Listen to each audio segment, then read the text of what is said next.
Good afternoon. I'd like to call our State Board of Education meeting to order.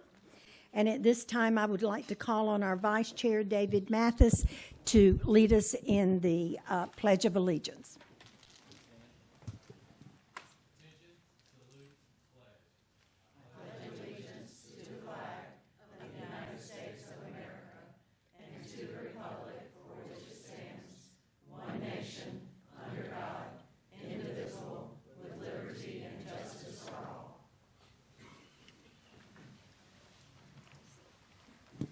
Thank you, David.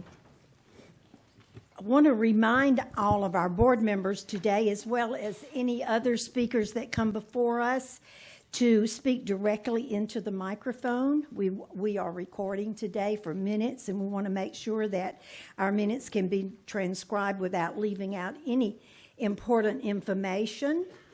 Is there any objection to approving the minutes as presented? Hearing none, the minutes are approved by unanimous consent. Is there any objection to approving the agenda as presented? Hearing none, the agenda is approved by unanimous consent. We want to welcome our visitors that are here today. If you are here representing a organization, which I see many of you out there, thank you for being here with us today. If you have come to present before us, we thank you for that too. Or if you just come to spend time with us, we always look forward to sharing our business and our education with all of you, and especially those online that have joined us today. So thank you for being with us. I have a few things that I'd like to mention today before we begin. First of all, Tony Vinson, to my right, who represents the 10th Circuit. This is his first meeting today, and we want to welcome him to our board and thank him for his willingness to serve. So, Tony, welcome to the board. We also want to mention that the 6th Circuit, Joyce Kriminger, and the 13th Circuit, Dr. Cheryl Collier, both have been reappointed, and we're thankful for your districts for reappointment. And I certainly can't begin this meeting without saying congratulations to Dr. Matthew Ferguson on a new baby girl. We're thrilled about that. Did you get any sleep? A little bit, okay. A few things that I'd like to share with you today. I want to ask you a question. What would it take for you to truly be happy? You know, Benjamin Franklin pointed out that the U.S. Constitution does not guarantee happiness, only the pursuit of happiness. You have to catch up with it yourself. A lot of us, you know, unfortunately pin our happiness on external factors. If only we had more money or a better house to live in or whatever your latest want is, but your happiness has been, and it always will be, right here inside of us. The concept is liberating because it finally puts us in charge of our own happiness. Not long ago, well, it has been long ago. It's been at least 10 years. I took a trip, and I was making conversation with the taxi driver that was taking us from the airport. And I was asking him, you know, the usual questions that you ask about how you came to live where you lived. And then I asked him this hypothetical question. If you could live anywhere you wanted to, and if money was no object, where would you live?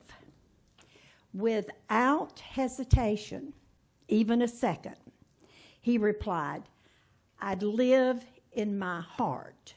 So it really doesn't matter where my body lives. If I'm happy inside, then I live in paradise, no matter where my residence is.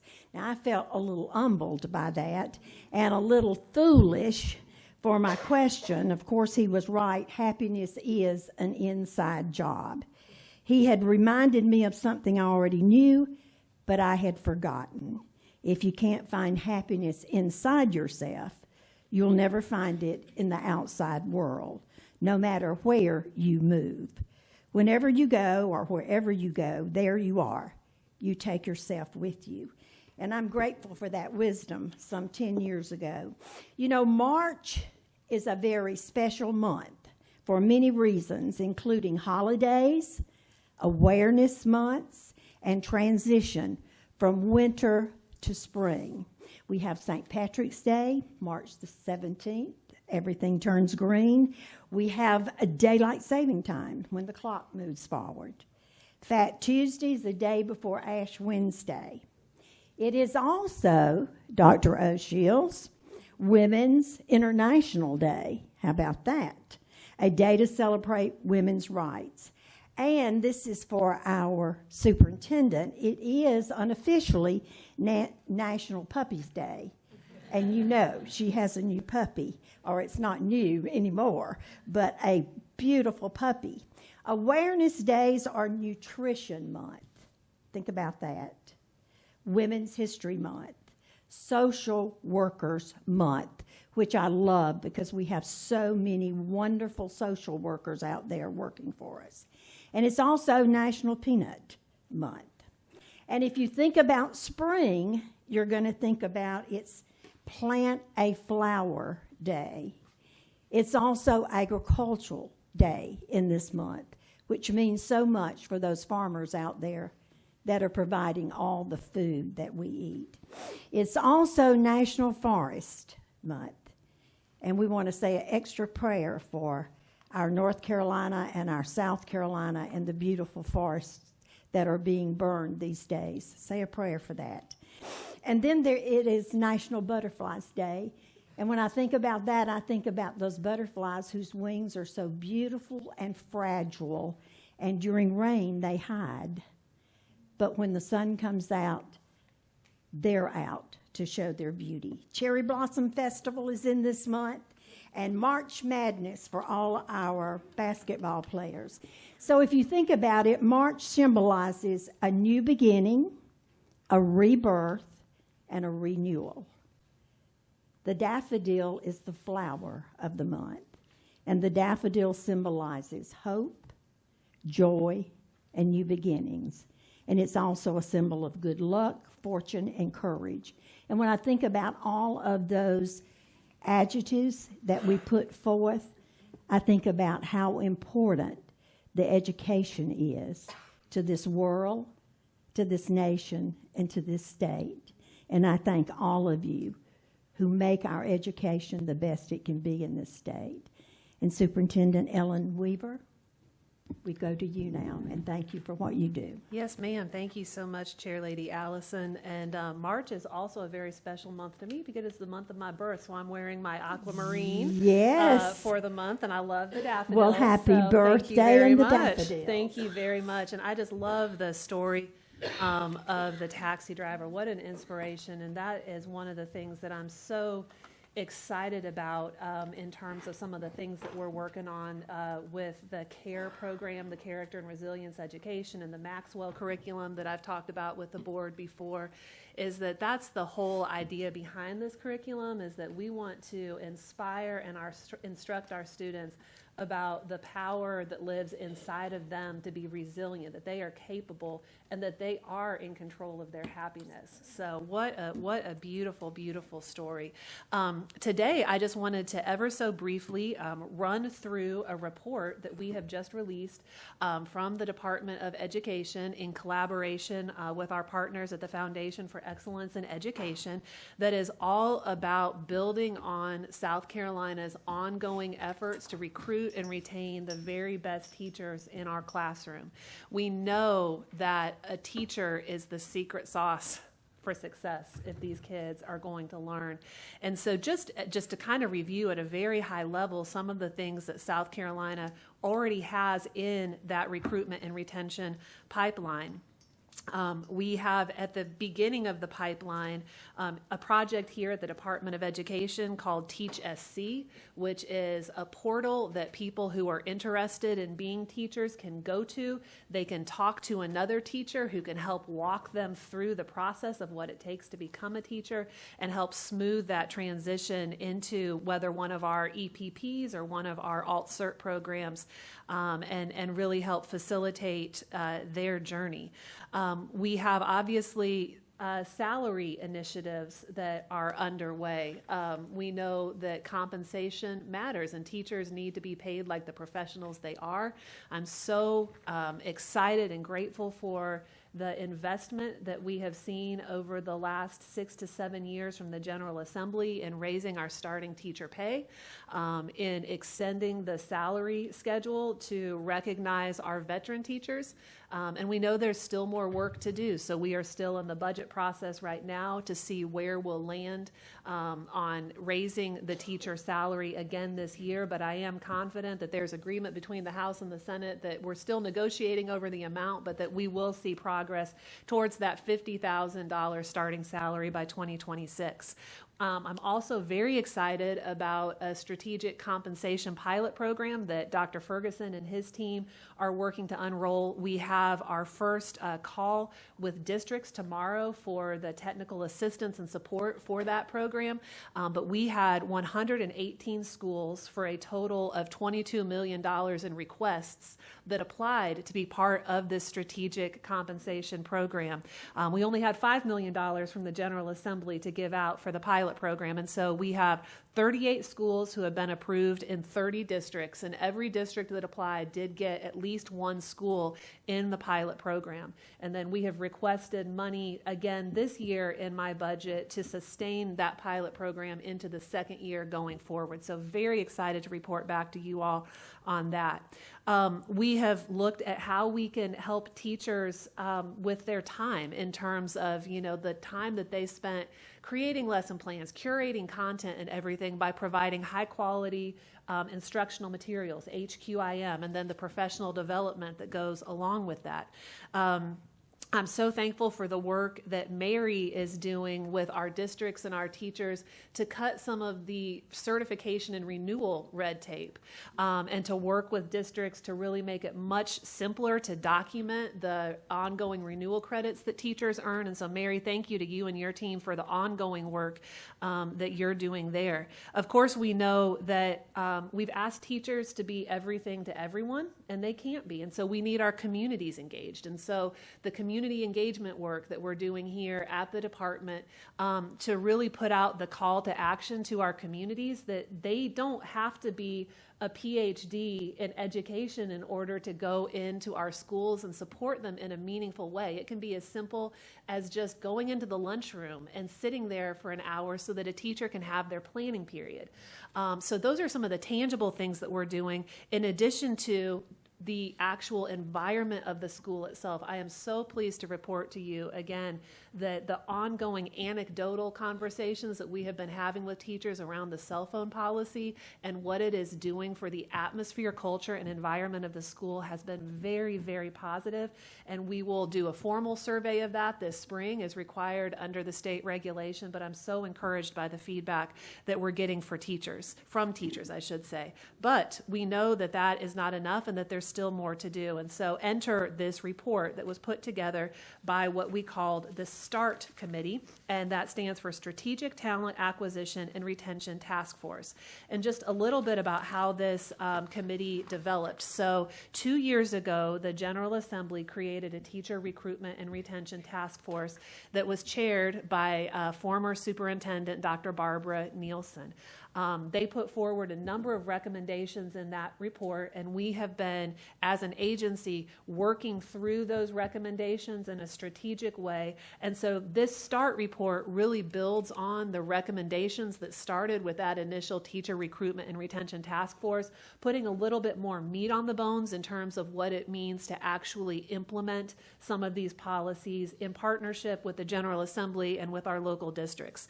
So we had a wonderful committee of, it was pretty much everybody who served on the committee had been a former teacher at one point. We had one current teacher that served, 4 current superintendents, 1 retired superintendent, 2 principals, and then we had a former state superintendent from another state that served on the committee as well.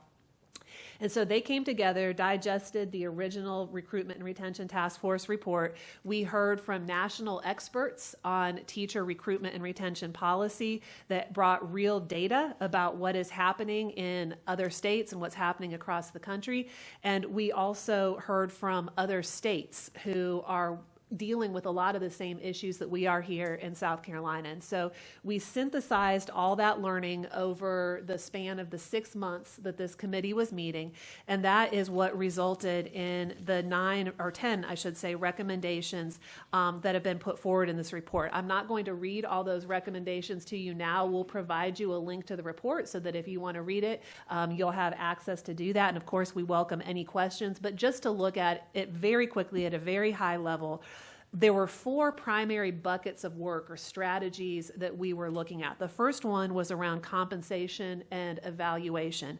And the idea behind this recommendation to develop a career ladder program in South Carolina is to show teachers that there is a clear professional progression that allows them to receive special designation and compensation as they move through their career, that they don't have to leave the classroom in order to advance professionally. So this one is really all about keeping the best and brightest teachers in the classroom over the long run. The second strategy was around recruitment and selection, and there were 4 different recommendations that came out of here, and I am pleased to tell you that 3 of these 4 recommendations are already moving in some form or fashion at the General Assembly right now, and so that's very encouraging. Again, these are not necessarily new ideas, but these are ideas we've been talking about for several years, and we're starting to see them progress. The third strategy is about teacher preparation, and so one of the things that I am really excited about is what we have developed around the profile of a prepared South Carolina educator. And so as many of you all know, we had extensive conversations in years prior about what the profile of the prepared South Carolina graduate looks like. And so this takes that work to the next level, and again was a direct recommendation from the original Recruitment and Retention Task Force that we developed this. And so we broke it down into knowledge, skills, and values. And this is going to help us align a lot of the work that we do here as an agency in terms of how we interface with our EPPs around expectations for teacher preparation, around how we promulgate, what am I trying to say? Sorry, I just totally lost the word and blanked. The evaluation process, teacher evaluation rubrics and the 4.0 rubric and everything. So looking at how we actually assess teacher quality going forward. And so there's a lot of alignment that I think that we'll be able to get out of this profile of the prepared South Carolina educator. And then the last thing, the last strategy was around data collection and reporting. So how do we know that what we're doing is working, and how do we know where the gaps in the teacher pipeline is? And so we have several things here related to data governance and reporting, publication of data, and then just ways that we as a department can better support unified data collection and reporting across districts on a number of different fronts. And again, a lot of these things are already moving through the pipeline. So I'm very excited for these reports and recommendations. We're going to have, I think, a lot of work ahead of us to break these down and actually move them through the process, but I'm so grateful to the members of the START committee who gave so much of their time to help us arrive at these recommendations, and I know will be a great help as we move forward to seek to implement them. The last thing that I wanted to bring to your attention today was just some work that is ongoing. We've talked in the past, Dr. Ferguson has briefed us up on the Palmetto Math Project, and I wanted you all to be able to see a short video of the Palmetto Math Project actually in action. So here we go. So how many is the class? 3 lines. The project was built around 4 pillars, and one of those being high quality instructional materials, which we have in place with the new curriculum to support our 2025 math standards. high-quality coaching for Tier 1 instruction, and then also professional learning, PD, and then the final pillar is high-dose tutoring. It is support. When I go in and I meet with building administrators to let them know we want to send a math specialist to come support your teachers. This is not punitive. It's all about what are you doing and what are you doing well? How can we support what you're doing well? But then where do you have areas of need and what can that support look like as well? Ready to rock? Ready to roll. Okay. I was very excited that they reached out to me to be selected as a Palmetto Math Project School. As we've said in the past, literacy has been our focus, and we were a Palmetto literacy school. And so knowing from those experiences the layer of support that we were going to get was very exciting. And I welcomed the coach to come in to partner with our teachers. I'm a former instructional coach myself, so that coaching piece is vital if we're going to shift things for our students. I think that's a big piece of this, is making math more engaging and more fun so that they like it and then the light bulbs start to click. And so the same with the teachers, just like I said, just different strategies and things to help them bring that engagement. And then a big thing that we've talked about here as well is like changing the mindset of these kids, because they come from homes where the parents say, well, I'm not good at math, so you're not going to be good at math. And so that's stuck in their head, you know, all the way through their schooling years. And so trying to change that and say you are good at math. Everybody is good at math. And so that's kind of neat to see them start changing and saying, okay, I can do this. This is the first year we've had additional support, and Clara has been so helpful. Even just coming in, looking at plans, meeting with us afterwards, talking with the kids. She's so great with the kids. And just seeing what they're doing and supporting us is really exciting, because usually math is just, you get the curriculum, which is nice, and then there's some stuff on PowerSchool or the department site, but we haven't really had anybody whose actual area of specialty is math. And so I've already met with her at least once a week since she's been in here, and she's super duper helpful, and the kids love her, we love her. So I think it's going to make a really big impact on our math, honestly. And that brings us right back to where we started, which is we can have the best plans on paper here in Columbia, and if those plans aren't actually translated into classroom practice and support for the teacher, they're just words on a piece of paper. So I'm so grateful for the hard work that our Palmetto Math Project team is doing. I'm so excited to see over the coming years the difference that I know that it's going to make in our math outcomes for students. And here in South Carolina, every kid is going to be a math kid. And with that, I conclude my report. Thank you, Superintendent. I wish I'd have had that, because I used to say I'm not good at math, and of course my husband agreed I was not good at math. But that is wonderful. Thank you for that great report. Moving now to our parliamentarian comments. John Tyler. Thank you, Madam Chair. As we've heard of new beginnings, hope, rebirth, and have seen some inspirational videos related to the Palmetto Health Math Project. Now for something completely different.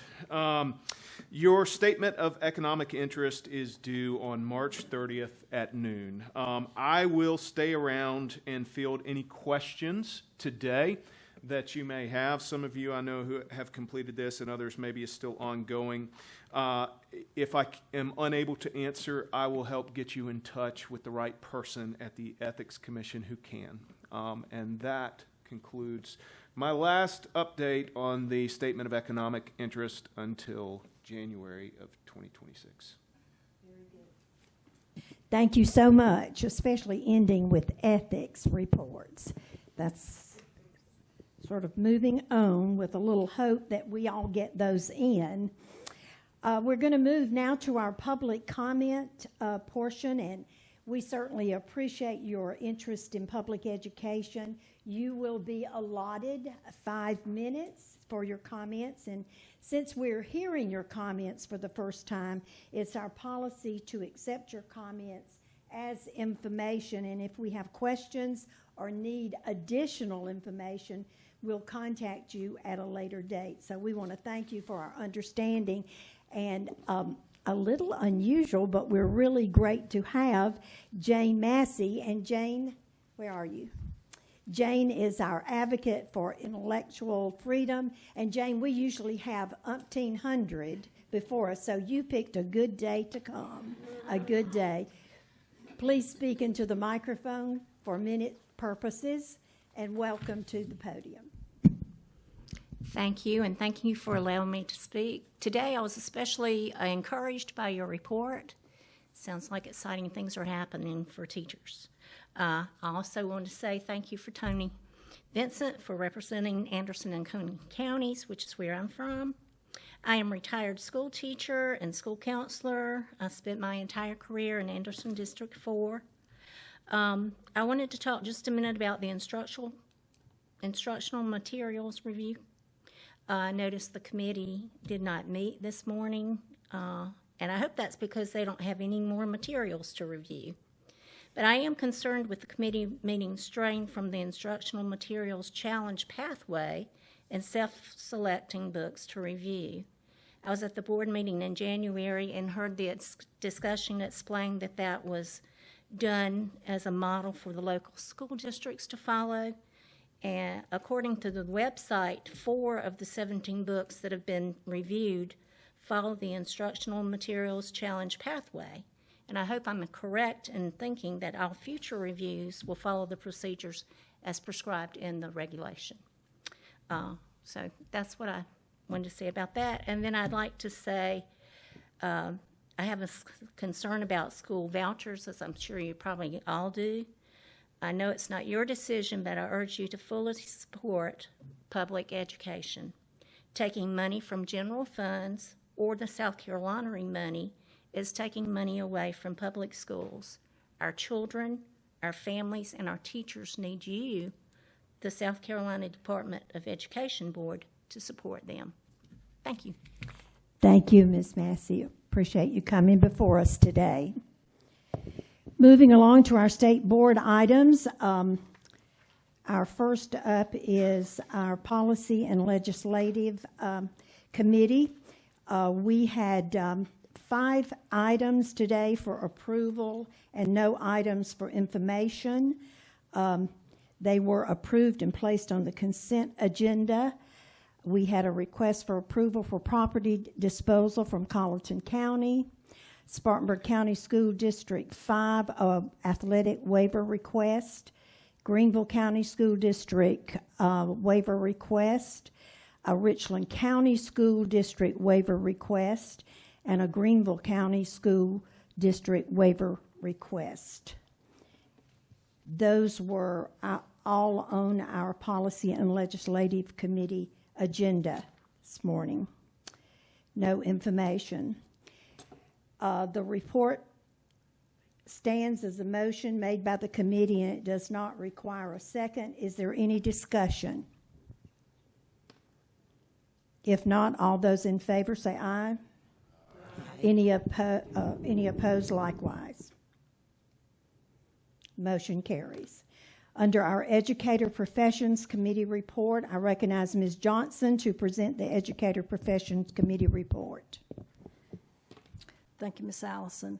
The Education Professions Committee met this morning and heard 4 action items. Critical needs subjects in schools for employment of retired educators for 2025-26 was our first item. The second was new educator preparation program from Columbia International University, their Masters of Education in Educational Leadership. The third item was new educator preparation program approval for North Greenville University post-master's program in administration and supervision. And the fourth item was another new educator preparation program at the University of South Carolina, Aiken, Masters of Education in Educational Leadership. These action items were approved and placed on the consent agenda. There was one item under information. The committee heard the response from Professional Review Committee We heard about different providers, a litany of different providers, and the program updates which they will have in place. Thank you. Thank you. The report stands as a motion made from the committee. It does not require a second. Is there any discussion? If not, all those in favor say aye. Any opposed, likewise. Motion carries. Brings us to the Standard Learning and Accountability Committee. I recognize Ms. Johnson to present that. I'll I'm present sorry. it. I don't mind presenting it. Jackie Lynn, the Standards Learning and Accountability Committee did meet today, and we heard one action item, and that was the proposed amendments to Regulation 43-234, defined program 9th through 12th, and the graduation requirements, first reading. The action item was heard, approved, and moved to the full board agenda. There were no items moved to the consent agenda. The committee did not hear any information items. Okay. We got to bring that one to the full committee. Okay. Okay. For approval item, we have got to bring that to the full board meeting, and that should not be on our consent agenda. Moving now to our Instructional Materials Review Committee report. We did not have a meeting in February, but Dr. Hanley, do you have a report or announcement on that? That was all I was going to say, is we did not Okay. have a meeting in February. All right. Moving to our Educator Licensure Committee report, I recognize Ms. Kriminger to present the Educator Licensure Committee report. Thank you, Madam Chair. The Educator Licensure Committee met earlier today and heard 9 cases. We denied 1 initial certification. We had 1 public reprimand and 7 suspensions. These matters were ratified by the full board.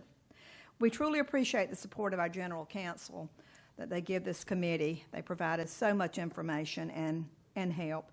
And we're sad and excited to say that Ms. Davis will not be with us after today. She is moving on to another position with DSS, and I want to thank her on behalf of the committee for all of her help and support that she has given us over these last few years. That concludes my report. Thank you. The full board ELC they heard 2 cases today, one in denial of initial certification, the other orders of permanent revocation. And they also, the full board ELC met solely for the limited purpose of ratifying the actions of the ELC, and all actions taken by the ELC committee were ratified by the full board. Now, this brings us to our consent agenda.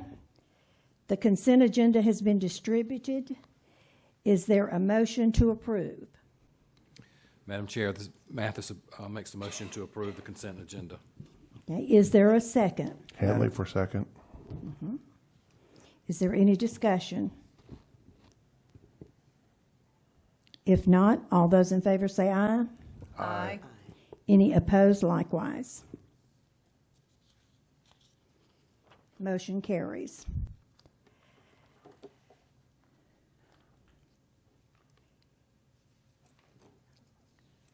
Now brings us to the proposed amendments on Regulation 43-234.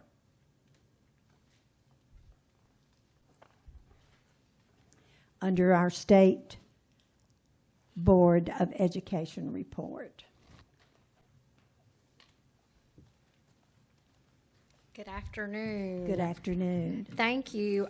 Today, I would like to bring to you a proposal for the South Carolina Department of Education to change Regulation 43.234.1, defined program for grades 9 through 12 and graduation requirements, to update language aligned with the current state statute 5929-120A, relating to the requirement of high schools to provide instruction in the essentials of the United States Constitution, the Declaration of Independence, the Emancipation Proclamation, and the Federalist Papers.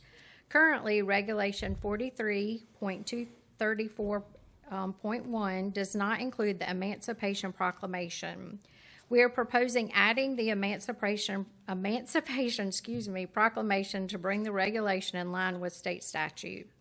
Additionally, Act 26 of 2021 removed the phrase including the study of and devotion to American institutions and ideals. Currently, Regulation 43-234.1 includes American institutions and ideals, and we are proposing the removal so the regulation is aligned with the Act. While we are proposing the removal of the language stating American institution and ideals, the required study of the aforementioned documents, along with the Founding Principles Act, which is State Statute 59-29-155, the State Standards for Social Studies in High School, embed the American institution and ideals. While this regulation 43-234 specifically addresses high school requirements, it should be noted that South Carolina Standards for Social Studies address specifically the United States Constitution as early as second grade. If you would like a copy of our state standards, we would be happy to provide them to you. The South Carolina Department of Education recommends the changes to Regulation 43-234.1 defined program grades 9 through 12 and graduation requirements to add the Emancipation Proclamation to the required documents and remove American institution and ideals from the regulation to align it with statutory changes. You've heard the proposal amendment to Regulation 43-234. This is a first reading. Do I have a motion? Madam Chair, I make a motion to approve the proposed amendments to Regulation 43-234, defined program 9 through 12, and graduation requirements on the first reading. Is there a second? Grimminger, second. Any discussion? If not, all those in favor say aye. Aye. Any opposed likewise? Motion carries. There are no items for information. Want to remind you of your travel forms today. If you haven't signed them, please turn them in. Is there any other business, or is there any other board members that have anything to share for the good of the order?